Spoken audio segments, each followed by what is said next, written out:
Boa noite a todos, sejam muito bem-vindos. Eu gostaria de fazer um pedido para todos vocês, com muita humildade. Como nós não vamos estar juntos na noite de Natal, eu gostaria que a nossa reunião se transformasse no nosso Natal, no Natal do Cabete e no Natal de todos nós que estamos aqui. Vocês concordam? Sim, vamos terminar com noite feliz. Então, que nos sintamos todos juntos em torno de uma mesa magistral, repleta de coisas deliciosas, para falarmos e sentirmos o amor divino em nós. Falarmos desse amor e sentirmos esse amor. Porque o amor é o alimento das almas. Sem amor, nós fenecemos. Até os bichinhos, e vocês sabem disso, e até as plantas, que não têm a consciência que possuímos, se nutrem de amor. A natureza inteira se nutre de amor, e o amor sustenta a vida em qualquer dimensão da existência. E quando Jesus veio à Terra, Ele nos trouxe a maior lição que alguém poderia trazer. O amor puro, o amor verdadeiro, e deu a sua própria vida por todos nós. Então, quando nós trazemos a mensagem de Jesus no nosso coração, nós começamos a ter uma vida diferente. Nós começamos a nos alimentar não só do pão que sustenta a carne, mas começamos a nos alimentar do pão da vida, porque Jesus trouxe esse pão da vida. E desde a sua chegada na gruta singela de Belém, Ele inicia ali já uma emanação, uma irradiação, uma exemplificação da singeleza, da simplicidade e da pureza da sua mensagem. Como vocês sabem, Maria havia sido avisada, né? Quando ainda morava em Nazaré, numa casinha singela, ela estava no subsolo da casa em oração, quando ela vê um ser luminoso, um anjo, que diz a ela que ela seria a mãe do Redentor e daria a ele o nome de Jesus. E esse ser ia ser poderoso, e o seu reino jamais teria fim. Essas são as palavras do anjo a Maria. Quando ela já estava em adiantado estado de gestação, eles recebem a informação de que o imperador havia exigido que aquela região da Judéia passasse por uma espécie de como é que chama? Recenseamento. Então Maria, que sabia pelas Escrituras que o Salvador nasceria em Belém, ela entendeu que de alguma forma aquilo tinha uma motivação, porque ela morava em Nazaré e foi então com o esposo José para Belém, ela num burrico, ele a pé, até chegarem lá. A cidade estava regurgitando de forasteiros por causa do recenseamento. É então que José bate em tudo quanto é lugar, casas de família, lugares que tinham como acomodá-los. Ninguém abriu a porta para eles. Jesus vinha aos seus, mas os seus não o receberam. Então José lembrou de uma gruta que ele conhecia e que era comum levar os animais para essa gruta. Ele já havia ido lá várias vezes. Então levou Maria para aquela gruta na cidade de Belém. E as únicas testemunhas do nascimento do Mestre foram os animais que ali estavam. Os reis magos só depois receberam, a informação de que o Nazareno, o Salvador, tinha nascido. E eles foram até lá, os pastores também. Então, assim, nós imaginamos ou tentamos imaginar o que seria a vinda de Jesus à Terra, a mensagem do Mestre. E é interessante que nós todos nos dizemos cristãos, todos nós nos emocionamos com a mensagem de Jesus. Ela, de alguma forma, penetrou na nossa alma e no nosso coração de uma maneira impressionante. Mas será que nós vivenciamos essa mensagem? Será que nós nos tornamos menos egoístas, menos vaidosos, menos prepotentes, menos exigentes? Será que nós conseguimos hoje calar um pouco mais, ao invés de responder, às vezes de forma grosseira? Será que nós conseguimos manter a nossa serenidade, mesmo em meio às lutas lá de fora, em meio às inquietações do nosso mundo? Será que nós ainda julgamos o próximo, às vezes pela sua aparência, às vezes pelas suas atitudes? Será que nós ainda temos isso tudo? Porque Jesus esteve conosco. Nós estamos em 2023 para 2024, há mais de 2000 anos. Todavia, nem sempre nós sentimos aquela emanação do Cristo nas nossas atitudes e nas nossas palavras. Graças a Deus que nós já temos como que uma luzinha vermelha que se acende quando a gente de alguma forma está falando ou até pensando algo que não tem nada a ver com a lição de Jesus. É importante que nós estejamos sempre fazendo uma análise, não que isso nos torne pessoas pesadas ou pessoas angustiadas, ao contrário, nós temos que aceitar as nossas limitações, nós somos seres humanos, mas o orai e vigiai de Jesus é importantíssimo.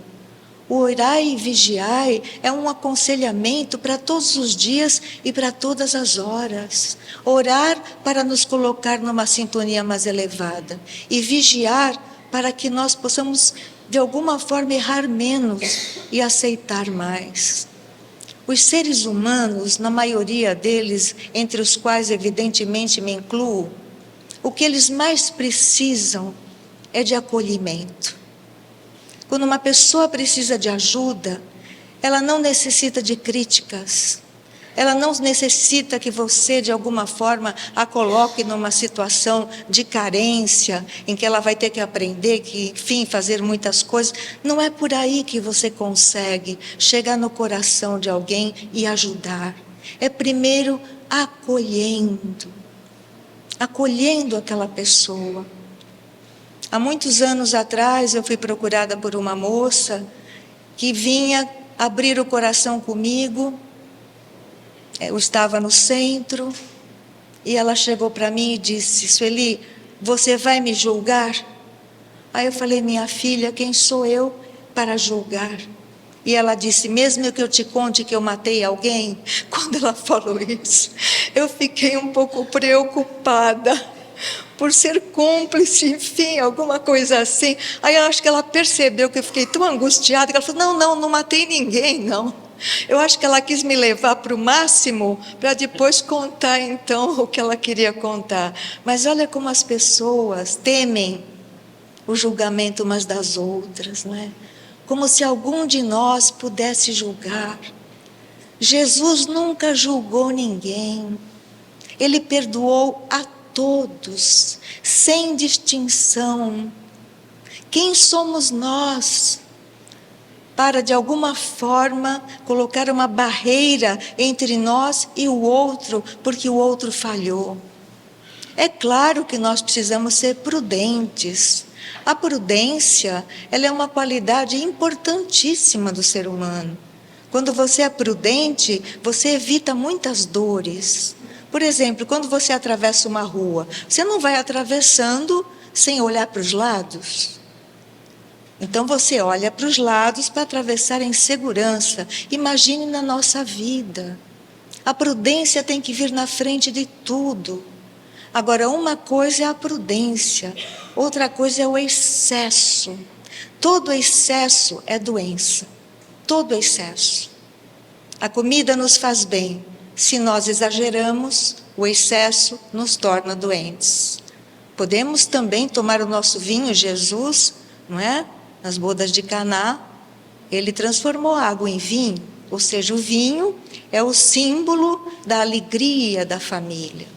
Mas todo excesso leva a um problema grave, o da dependência. Então, todos nós temos que orar e vigiar e termos equilíbrio. Então, vocês imaginam, Jesus começou o seu apostolado aos 30 anos. Aos 30 anos, até os 30 anos, ele era um carpinteiro.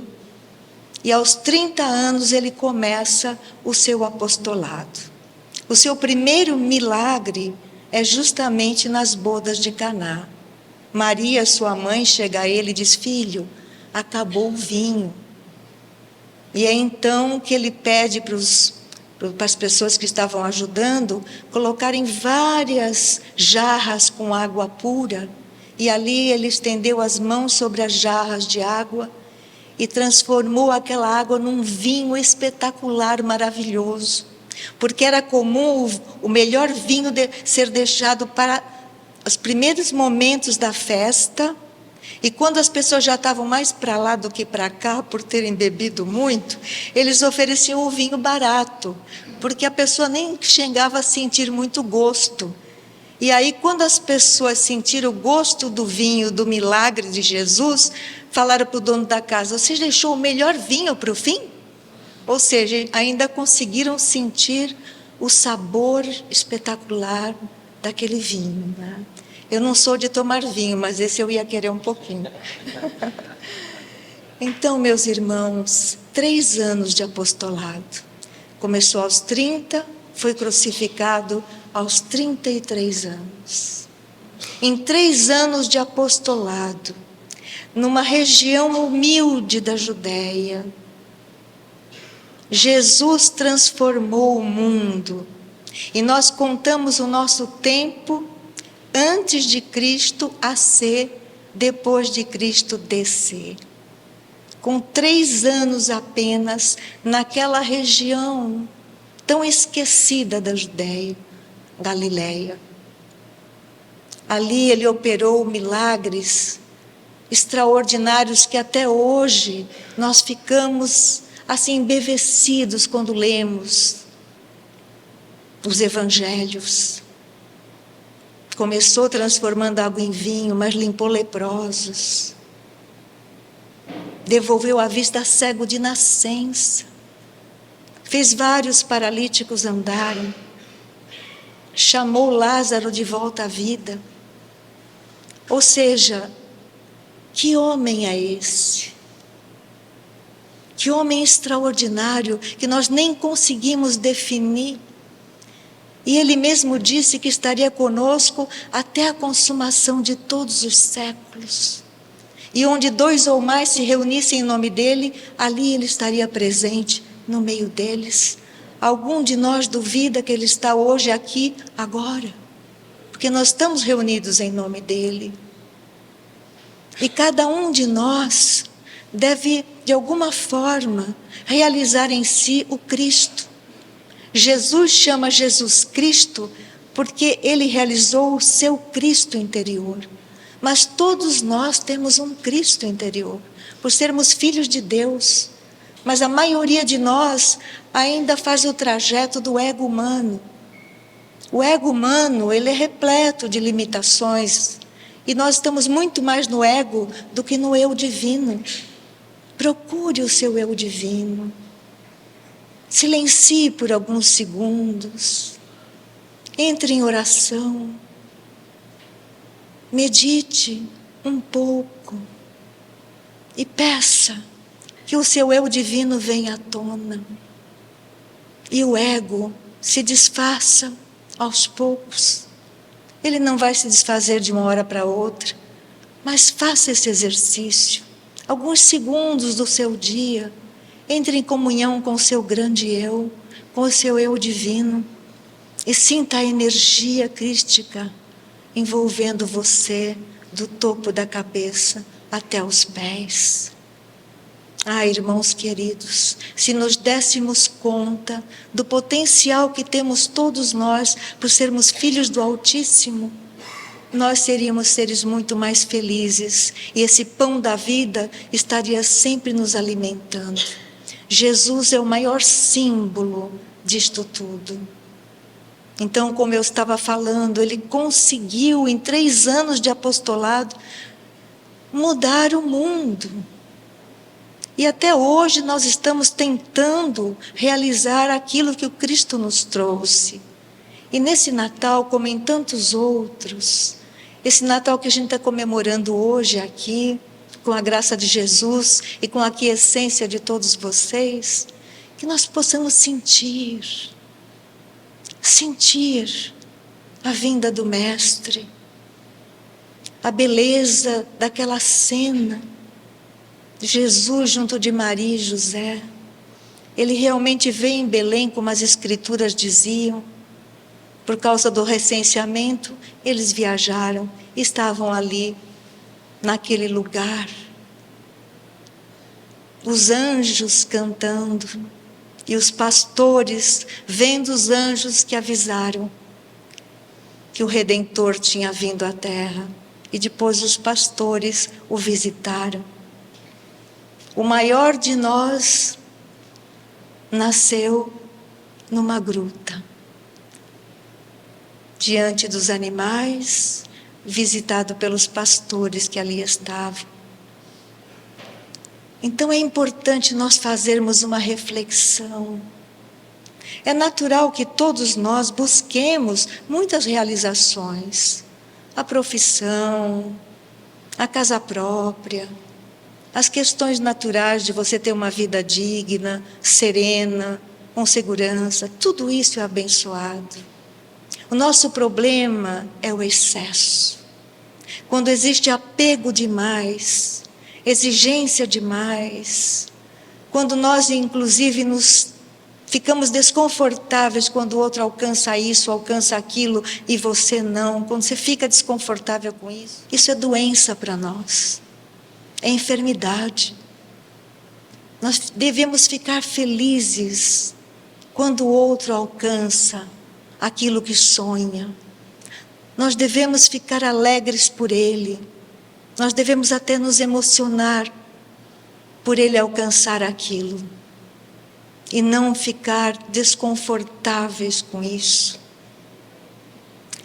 Às vezes as pessoas têm uma tendência a se compararem com outras.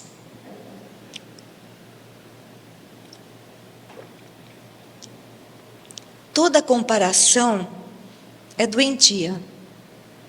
O que você pode fazer, evidentemente, é quando você admira alguém, desejar ter aquelas qualidades também, se esforçar por ter um comportamento que você admira. Mas você tem que dar valor para você. Deus não se repete na sua obra, não fornece xerox. Cada um de nós é único. Uma mãe pode ter trigêmeos idênticos. Cada um é um. Não tem igual, cada um tem uma personalidade, uma forma de ser, cada um é único. Eu tenho filhos, criei tudo do mesmo jeito, a gente cria com amor da mesma forma, cada um tem uma personalidade única. Então nós temos que aceitar as pessoas como elas são e aceitar a nós mesmos também, como nós somos e como estamos, e gostar de nós. O amor próprio é muito importante. Amor próprio não é egoísmo. O amor próprio não é doentio. O amor próprio é uma situação importante até para nós termos saúde. Quando nós nos desmerecemos, quando nós nos diminuímos, quando nós não acreditamos no nosso potencial, nós ficamos numa situação, às vezes, de muita angústia. Isso traz muitos desdobramentos. Às vezes chegamos até no pânico. O pânico, que é um medo elevado num patamar muito alto, é uma coisa que está acontecendo até com as crianças. O que está acontecendo para as pessoas e até as crianças, os jovens, estarem sendo envolvidos pelo pânico? Tudo isso é a ausência da verdade divina naquela família ou naquele ser. É claro que uma criança, você tem que orientar com as palavras que ela possa entender, mas a primeira coisa que ela precisa sentir é que ela é amada e acolhida. Isso é importantíssimo, isso é fundamental.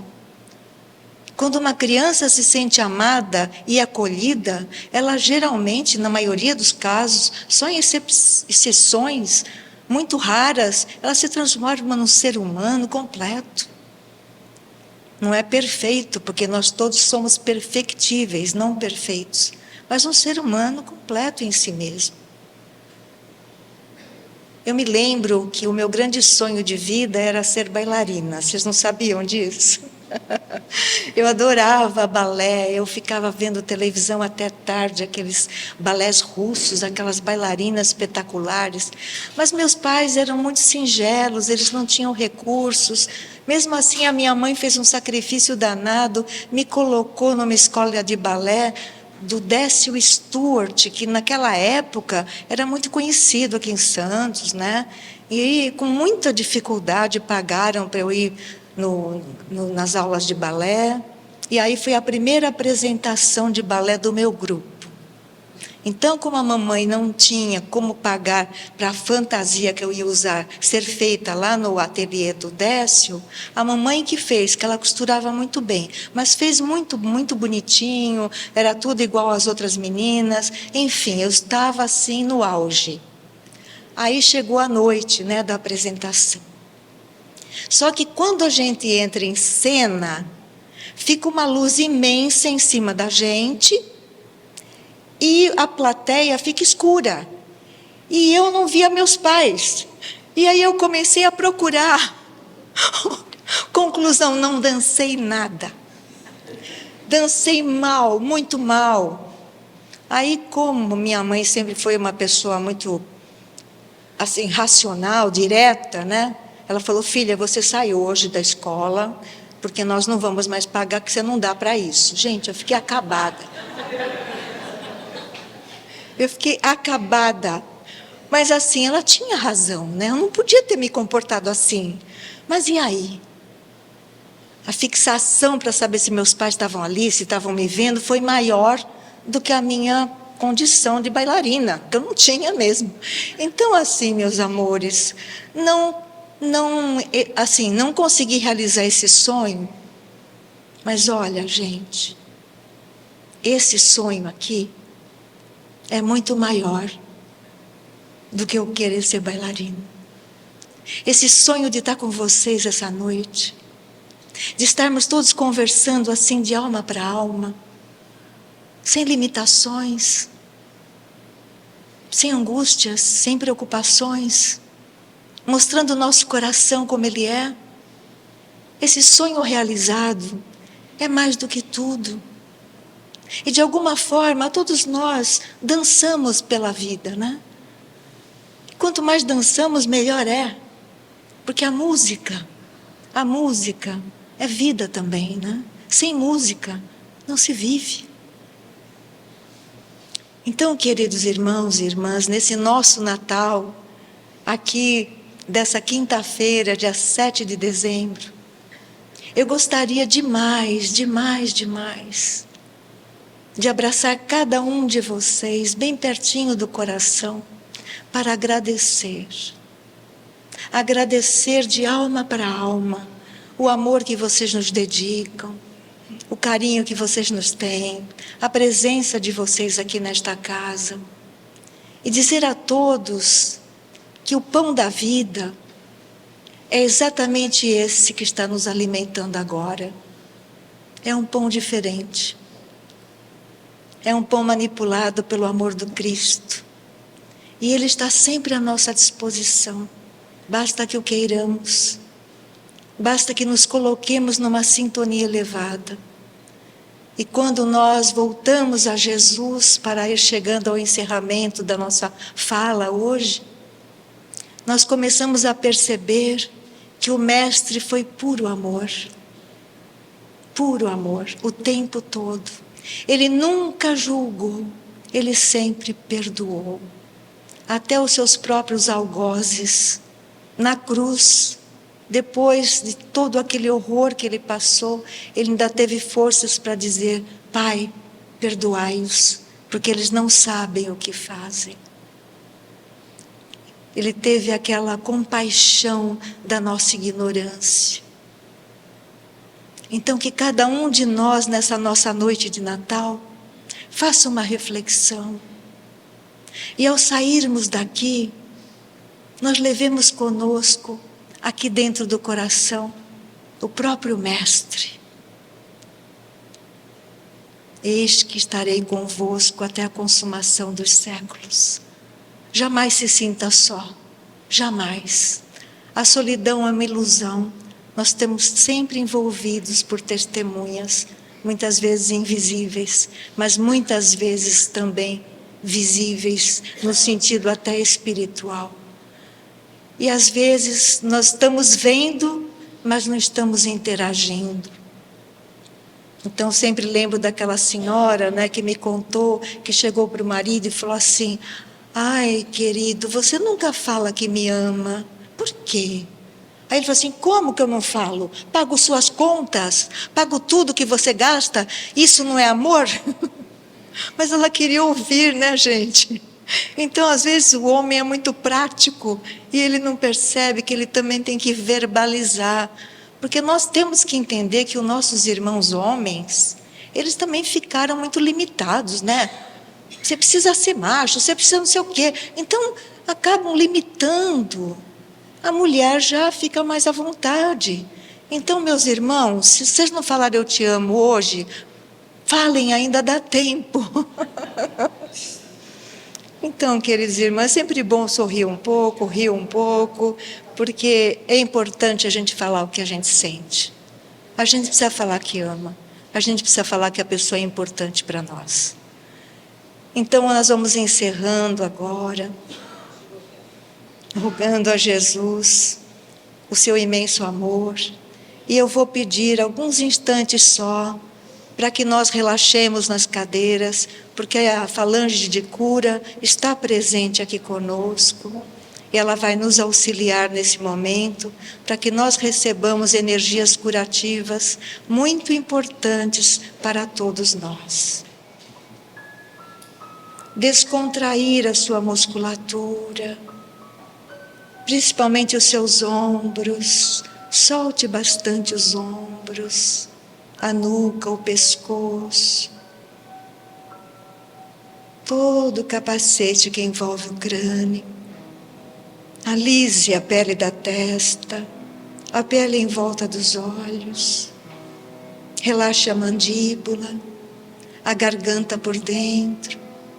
E procure expandir o seu tórax, cintura, quadril direito, quadril esquerdo, o ventre, e as suas pernas até os pés.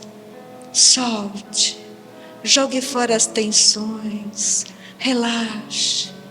Sinta o coração compassado no peito, bombeando sangue para todas as suas artérias.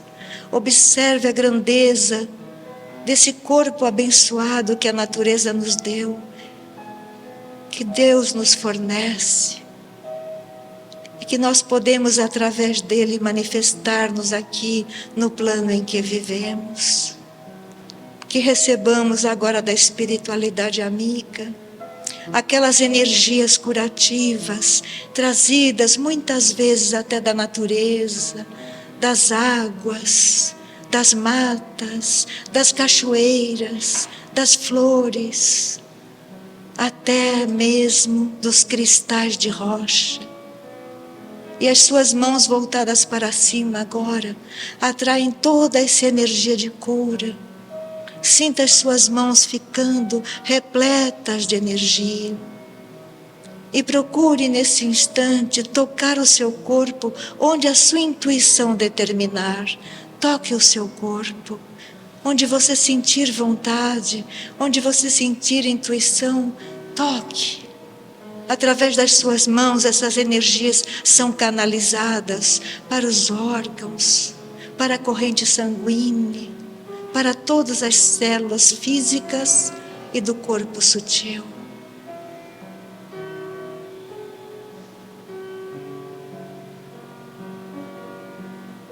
Obrigada, Senhor. Obrigada, Jesus. Obrigada, Mãe querida, por estarmos aqui nesse nosso Natal diferente. Que sintamos uns e outros, todos nós unidos como uma família consanguínea. Somos todos irmãos em Cristo. Vamos nos sentir unidos agora e juntos como estamos, no fervor da nossa fé, vamos erguer a prece a Jesus, agradecendo ao Divino Amigo por ter vindo até nós e dado a sua própria vida por nós.